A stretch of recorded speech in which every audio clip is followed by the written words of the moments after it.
Peinture, sculpture, céramique ou encore photographie, ici, les œuvres de toutes sortes se côtoient. C'est ça, la force de cette exposition. Certains photographes, par exemple, de reportage, quand ils font une expo, c'est avec d'autres photographes de reportage, mais rarement, ils se mettent à côté d'un sculpteur, d'un graveur ou d'un peintre. Donc l'idée de les mélanger secoue un peu ce qu'on a l'habitude de voir dans les expos. Objectif, rassembler un public plus large. Moi j'aime beaucoup parce qu'il y a beaucoup de choses différentes.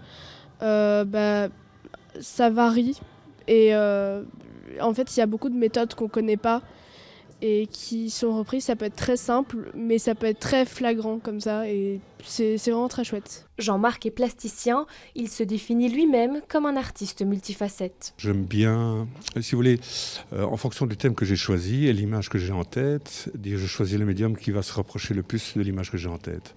Donc ça peut partir aussi bien dans la vidéo, la photo, le dessin, la peinture, ou des mélanges, l'installation. Des installations comme ces maquettes, au total, 40 talents sont exposés. J'ai un peu galéré, je l'avoue, pour trouver un bâtiment.